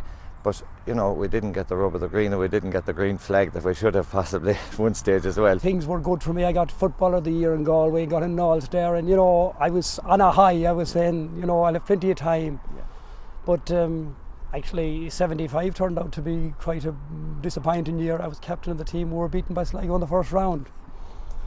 And I remember on that particular occasion, you know, Galway were trying to beef up the scoring rate, and Pattian, the great Pattian, was brought back into the scene for that championship match. And I can remember on the Monday after, I think the papers were writing about the match and how Galway did poorly and all, and they said then at one stage Pattian Donlan appeared on the scene wearing a faded number 24 jersey, and they said the jersey no more than the man belonged to another decade. Now, no disrespect to Pattian, he did his best to rally us, but it just didn't happen. Galway beat Roscommon in the Connacht final of '76, but lost to Dublin in the semi-final. The county got some reward, however, when the minor team had a big win over Cork in the minor final. Roscommon won 77, 78, 79 and 80, culminating in their in the final appearance against Kerry in the All-Ireland final in 1980. But there was a few of those championships that Galway could have won if they had a bit of luck. 77 was one. I think Roscommon won it after a replay. 78, again, Roscommon won that one up in Pearse Stadium. John Dillon was missing, and Roscommon got a few lucky goals that day. They beat us well in 79, all right, and they beat us in the semi-final in 1980. But the end of the 70s was really Roscommon's turn, and they got 4 in a row that time. There was a lot of turmoil at the time, because I remember the first match of that campaign, we went, as far as I can remember, we went to play Monaghan. And there was a strike on at the time, a players' strike at the time, because as far as I can remember, Liam O'Neill was in charge, and then Liam wanted his own selectors or whatever, and the county board didn't want that, and Liam fell out with them. And then we decided we wanted Liam O'Neill. So eventually they came up with Manny McDonough, Bertie Coleman, Frank Stockwell, and you know, I mean, that was a great team to put together as well. But as far as I remember, the Lord of Mercy on Tuldun, he brought the second team to Monaghan, and the first team then decided on Saturday night that they were going, so we went up there and drew that match. But from there on, we had a great season that year, you know, and it was actually great to win a National League. At that time as well, Ballinasloe St. Grellans had really come strong. We won county championships in 79 and 80, and I was lucky enough as a result to captain Galway, ironically in my first championship game. Knocked down by Peter Lee. To midfielder Willie Joyce, and Willie is streaking away. He's now only 45 metres out, and he's got the kick. Has he got the first score? He has, from Willie Joyce. Okay, McManus here for Galway. This is Tommy Nocton. He was nicely out to that, had it well covered, and he's got a beautiful point. John O'Gara leaping well for it. Blocked by Brian Talty. Barry Brennan, number 10. The other number 10 is Eamon McManus. This is Stephen Joyce. Jerry Connellan is number 5. Stephen Joyce gets away with it. Harry Keegan, number 2. Still Stephen Joyce. And the point from Stephen Joyce. This is Micheál Finneran. Meant for John O'Gara, but it was cut off by Peter Lee. And he gives it to Willie Joyce. And Willie's already scored one from a solo like this. This time he leaves it behind. But Barry Brennan is alert. And he's covering up. He got it, but he's in trouble now. It's cleared away by Tony McManus. Brian Talty then to his midfield partner, Willie Joyce. Joyce to Stephen Joyce, his namesake. Still Stephen Joyce. He's got the point. It's 5-0 score. So Gay McManus with the free, just outside the 45-metre line. About 47 metres out, but 20 metres in from the far sideline, as you can see. And the wind against it. Harry Keegan.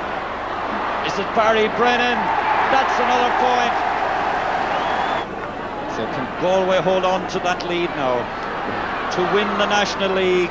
This is their first appearance since 1967 in the final. The last time they won the league was 1965. That was their third title. Roscommon's only title was won here 2 years ago. This is Gay McManus. He gets away from Harry Keegan and again from Jerry Connellan. A beautiful goal! What a beautiful goal! A goal and a point in the first 2 minutes of this second half from Gay McManus here. Danny Murray. Tom Donlan finds him here on the right wing. 20 is Martin Dolphin. This is Pádraig Moran intercepting, then it's taken away from him. Tony McManus. 6 is Peter Lee. This is Dermot Early. They shot a goal.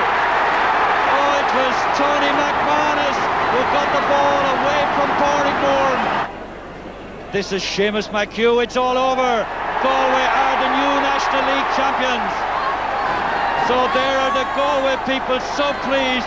Look at Frank Stockwell and Matty McDonough, both of them who won National Leagues here. Frank Stockwell in 57. Matty had a great ability to gel people together. He's a very affable person, and everybody got on well with him, and he brought a great spirit into the team. And things gelled for us, and we went right through that league without dropping any game at all. Beat Kerry in the semi-final, and then I suppose to show that Galway were coming back again as a force in Connacht, we played the league final in 81 against Roscommon up in Croke Park, and we won the game rather easily in the end, but it was the end of Roscommon's dominance in Connacht and the start of our dominance again for a number of years.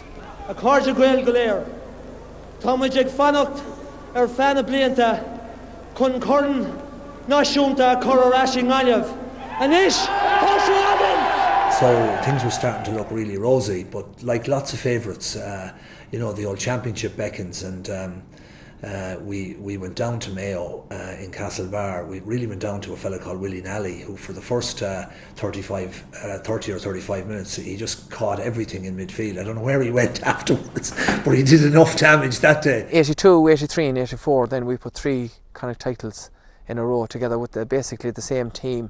The new players that had come into it, Gay Mac had come in the 77, but Tomás Tierney, Brian O'Donnell, other players like that came in. Pádraig Coyne came in from the minor teams of the late 70s, and the Galway had a good under-21 team as well in 1980. I think Cork beat them. Cork won the All-Ireland final.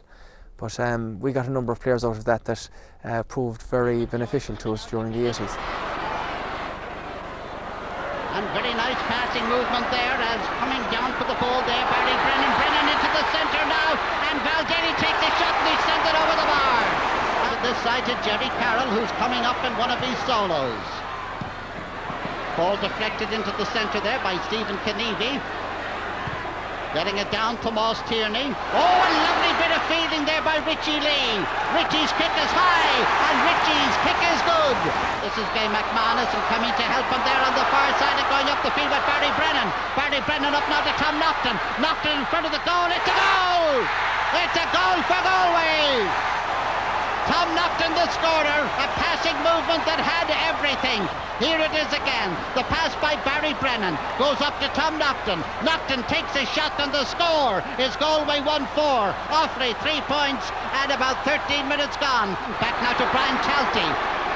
Talty, a nice high ball, and it's gone over the bar. A lovely point by Brian Talty, and the Galway men picking off the scores from out the field as they've done so often. Johnny Mooney coming down for it. Cross into the centre now, and this is Brendan Lowry. Goal! Goal by Brendan Lowry. And here come Galway again now. Gay McManus trying to find somewhere to get rid of it. Oh, misjudgments there by Offaly defence. Valdelli taking every advantage. Back now to Willie Joyce. Brian Talty. Across now where Pat O'Neill has it. Pat going through. A shot for the half-back. The point for the half-back. Switches all round the place here now. Offaly 111, Galway 110. Offaly in the attack again. Richie Connor. It's high and it's over the bar for a point. Richie from out on the far sideline, sending that one over. Richie Connor, whom I knew well from being in training college with him, and always played at centre back, played centre forward that day. And as I've often told him since, he kicked a marvellous point from out near the Cusick stand, which I'd lay any money that he'd never do again. But he did it, and Offaly went on to win the match. We had a very good forward line. You know what I mean? When you look at the McManus and the Brennans and the Stephen Joyces, they were top-class footballers. And then defensively, like when you look at the Johnny Hugheses and Tommy Joe, I'm not too sure whether they knew Tommy Joe was a defender or an attacker at the time, but I think Tommy Joe was at full forward. And he was a huge man, and he was a great target man. And it was a very good Galway team. And it was unfortunately, against Offaly, we should really have taken that game. I think after Offaly's victory in '82, we really felt that '83 was going to be our year. That we knew we were good enough. We'd won the league in '81. The All-Ireland champions of '82 had beaten us narrowly in the semi-final. We won through Connacht again that year, beat Donegal in the semi-final even though we didn't play well, and then played Dublin in that infamous final of '83. This is something that I haven't spoken much about and didn't ever look at it or anything, but to me, in fairness, it was one of my greatest disappointments. And this is a side that early in the year nobody gave a thought to as potential All-Ireland champions. Well, here they are in the final. These are the men from Galway with that special crest on their tracksuits. This crest to commemorate the fact that the 500th anniversary of Galway is coming up next year. Coming to into that semi-final in the All-Ireland semi-final against Donegal, I got this twinge in the groin, So I played on anyhow and didn't take much notice. And on the next morning, couldn't get out of bed, and actually didn't train between that and the semi-final. Told plenty of lies to Matty and all the boys and to all the media that I was fine, but I had actually torn the tendon away from the bone. We were walking down to Mass, and I remember stepping off the curb, and the foot was just like as if you put a knife in there. I could feel something pulling. So I came back from Mass and I lied in the bed and I said to myself, Johnny, don't attempt to go out in Croke Park today because you're just not able to do the business. I remember instead of being able to turn and twist, I used to have to kind of go around in a semicircle. But then I said, on the other hand, this is one All-Ireland we're going to win, and you're playing for 13 or 14 years. Don't listen. Stephen Kenevi there, big full back to take it. kicking it against a very strong breeze. Oh dear, look at the way the wind caught that one. Barry Brennan in possession. He's bottled up here, still with the ball. Well, he certainly did, made a good run up the wing with it. The ball, half knocked down, goes into the centre when Val Daly gets it. In now to Brian Talty. Talty tries to sell a dummy to John Caffrey. Caffrey is tackled with the shoulder there. Back to Gay McManus, his kick knocked down. Brian Talty snapping it up. A nice, lobbing, dangerous kind of ball. Mick Holden traps it down. Doesn't take any risks with it, with the breeze the way it is. Way down the field. And Tomas Tierney is playing a third centre field for Galway. And John Caffrey is playing a third centre field for the Dublin players. So there are plenty of open spaces around there. They free to be taken. Well, the referee putting it back to where it should be taken, and that's on the 45-metre line, and Brian Talty is to take it. Brian is short one into Val Daly. Val trying to shake off Tommy Drum. Into the centre to Gay McManus. McManus trying to work his way through his shot, and the first goal of the game! A point by Gay McManus against the breeze. And this is Pat Canavan. Pat Canavan out the far side to Anton O'Toole. Anton O'Toole across the goal mouth. Barney Rock is in there. And so also in there is Seamus McHugh. And this is getting to be a little bit hectic. Seamus McHugh has gone down. Also gone down there is Joe McNally. And the referee telling him to get up. And here's a replay of what happened, and down goes the Galway man, and went Joe McNally. But Joe McNally being attended to as the game goes on. Barney Rock takes a shot. It's a goal! It's a goal for Dublin! It came from a free that we had won about our own 21-yard line. Pádraig Coyne came out to take the free, and Heffo came in to tend to Joe McNally. At the time there was great controversy about management encroaching onto the field of play. So Pádraig took the kick out, and in some way or another I think he got involved with Heffo verbally.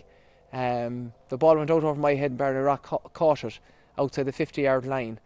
Barney makes out that he saw Pádraig Coyne off his goal line and lobbed it in.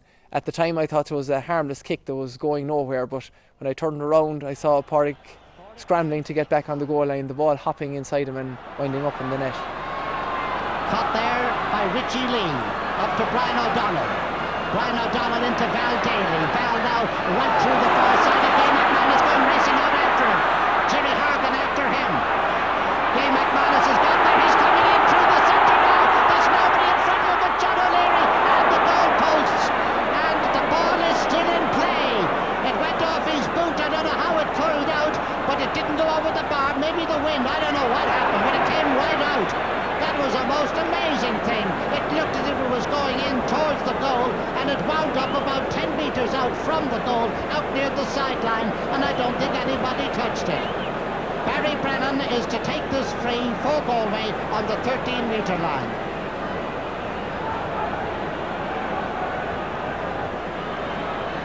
And it's about 20 metres to the right of the goal on our right. He kicks it and it's over the bar. Typical Barry Brennan accuracy. Barry, who was off in the semi-final with an Achilles tendon trouble, is back in for the final and making his presence felt. And not only is it raining and blowing, but it's getting kind of dark at the moment. But perhaps the sun will be back before long. Brian Mullen's got his fist to that.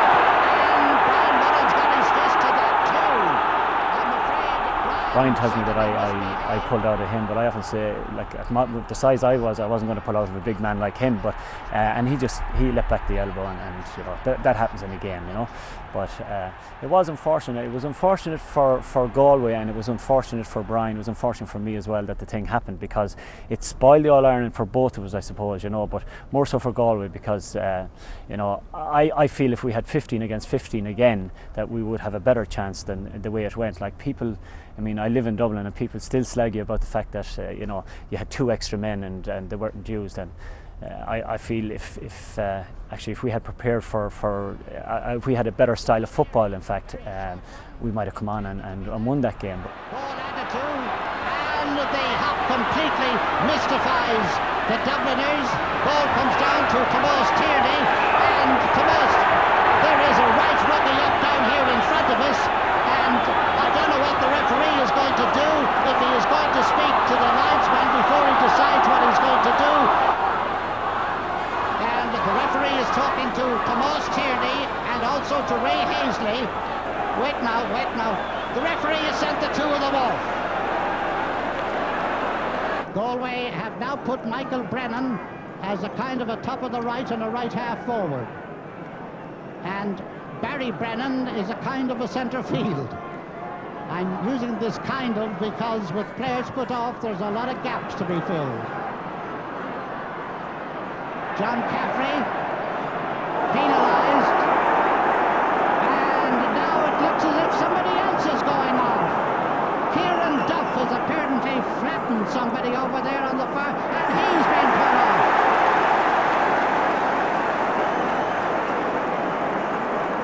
It's 12 Dublin and 14 Galway.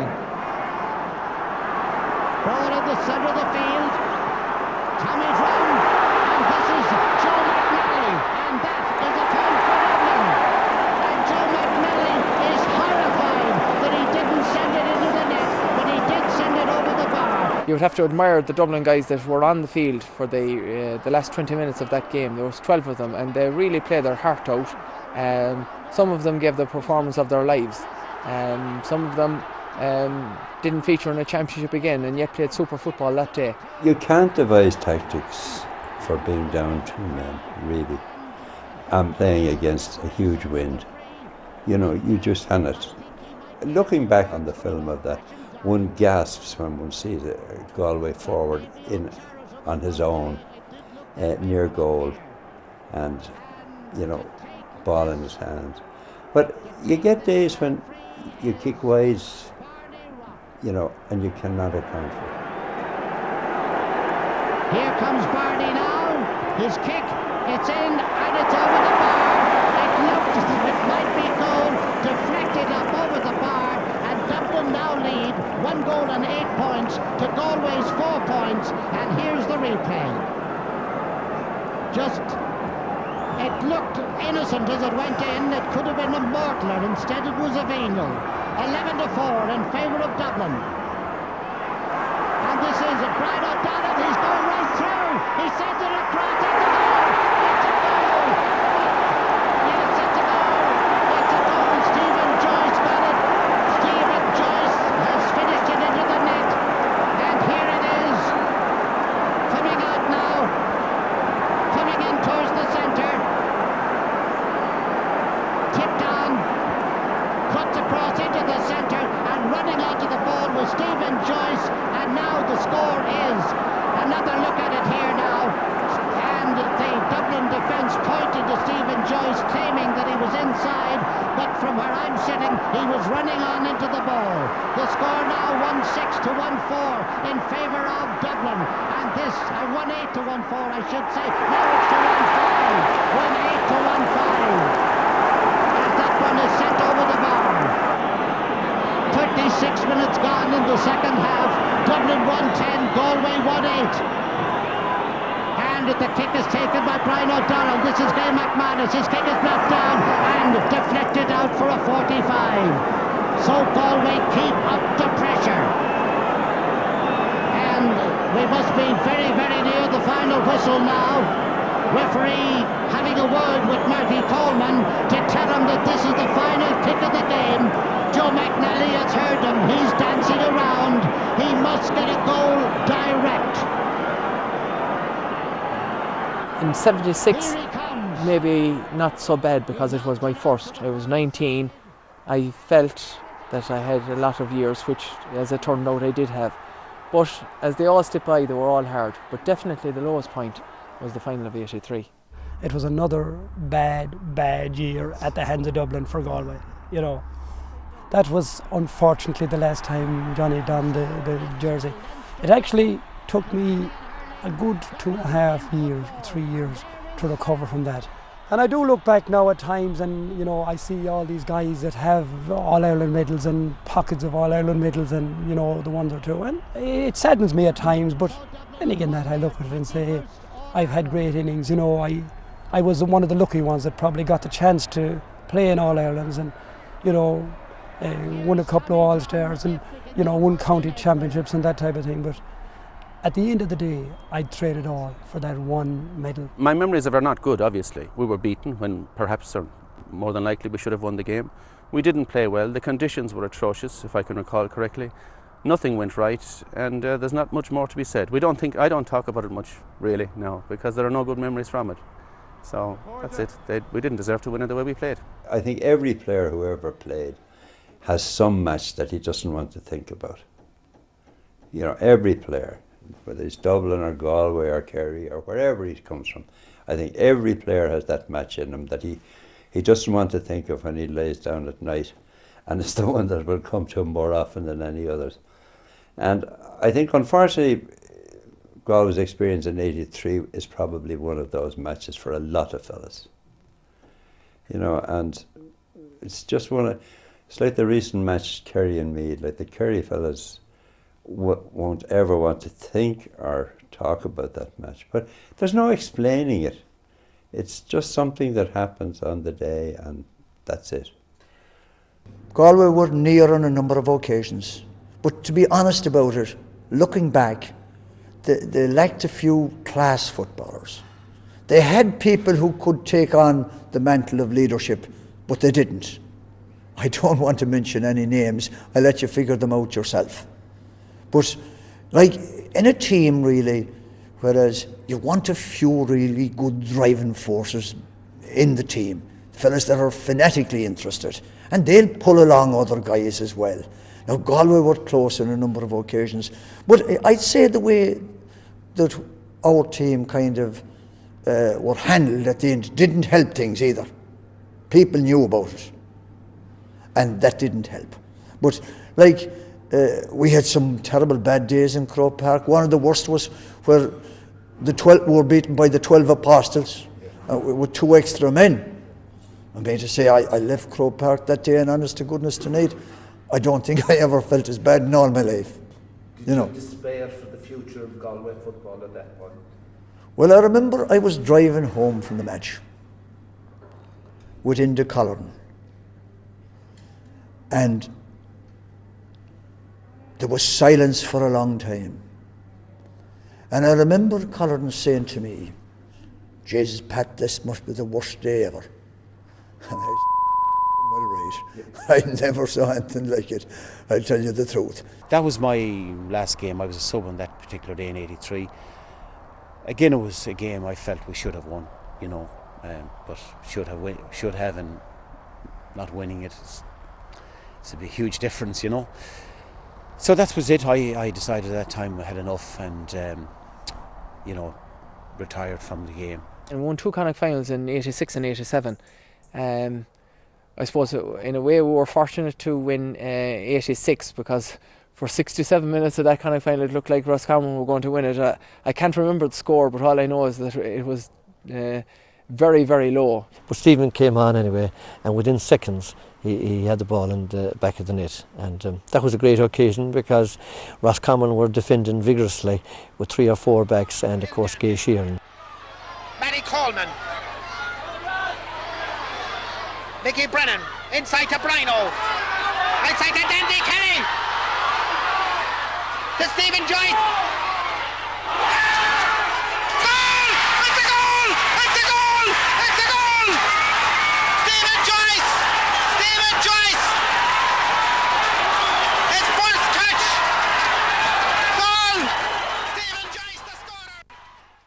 Galway lost the All-Ireland semi-final to Tyrone, but once again a good minor team, including players such as Kevin Walsh and Tomás Mannion, compensated by beating Cork in the final.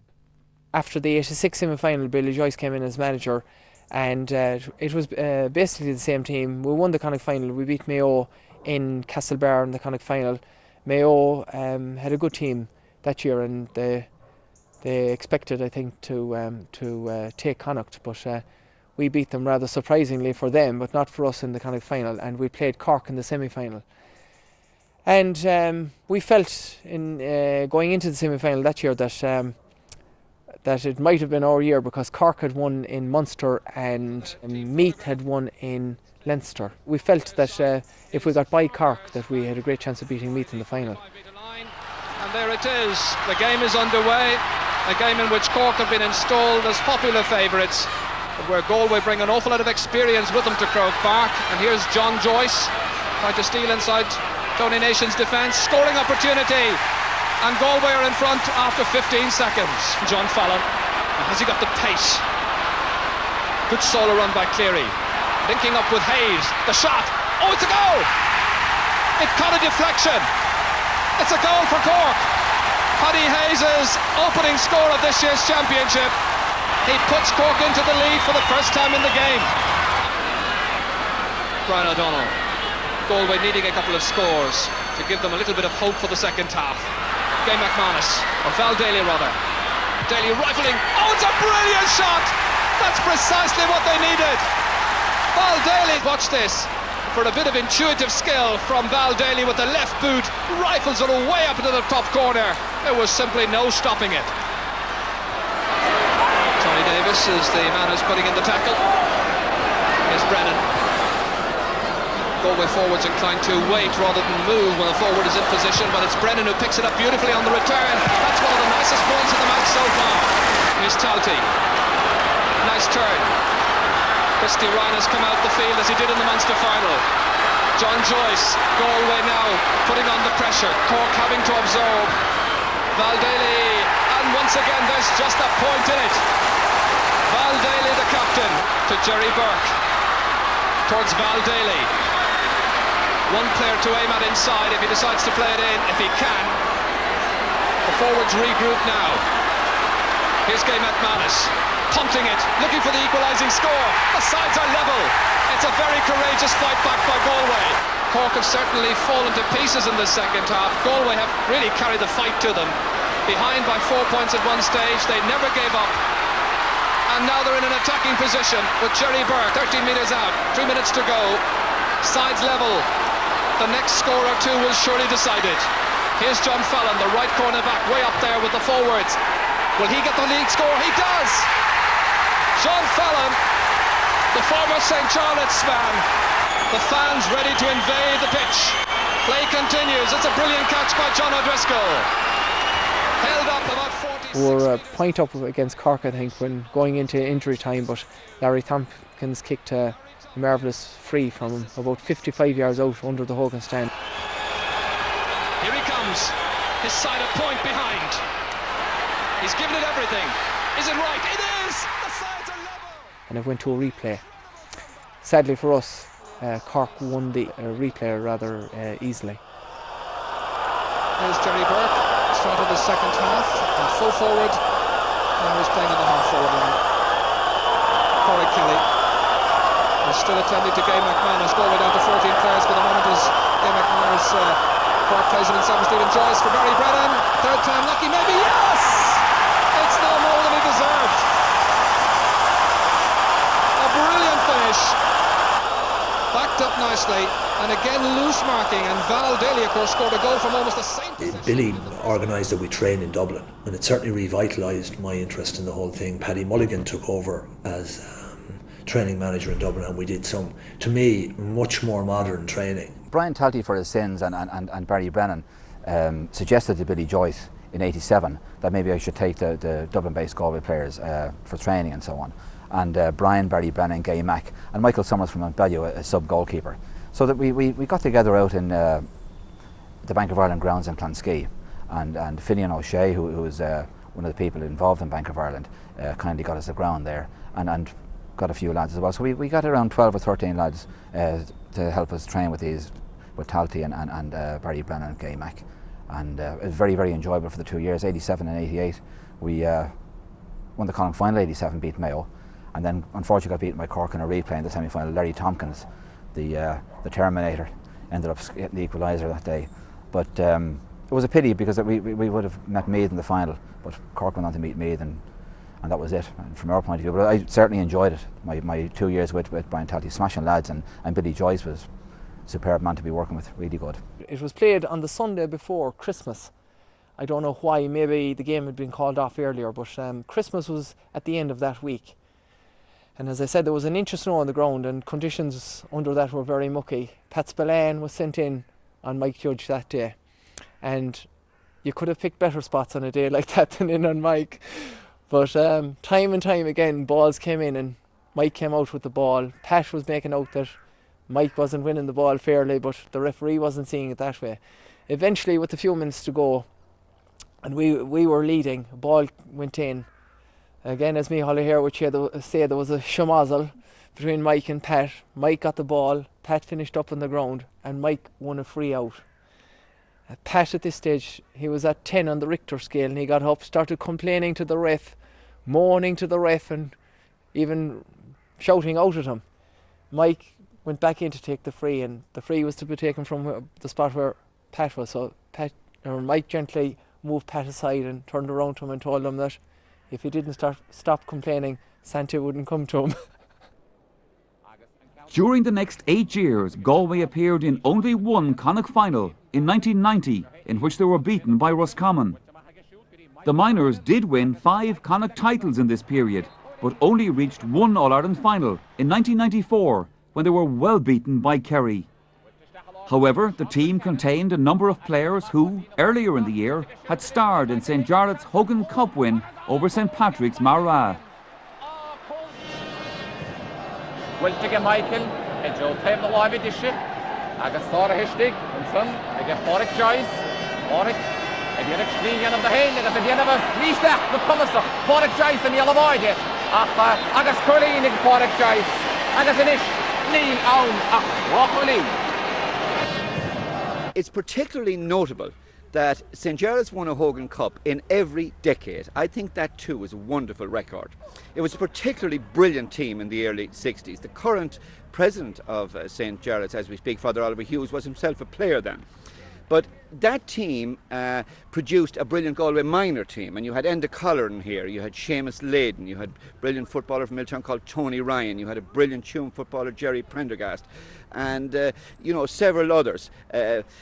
And that team that won the 2 in a row, to a large extent, led to the 3 in a row that Galway won. The great period in Galway football. Tradition plays a part in it. Tradition in the sense that all of us involved in games, the whole school community, know that very high standards are expected of us in the area of Gaelic football because it's our chosen number one sport. Tradition helps young lads who come in here to want to achieve at the highest levels and to be prepared to put in whatever effort and discipline is required to do that. I think it also helps to realise that most things in Gaelic football can be taught, and we are a teaching outfit.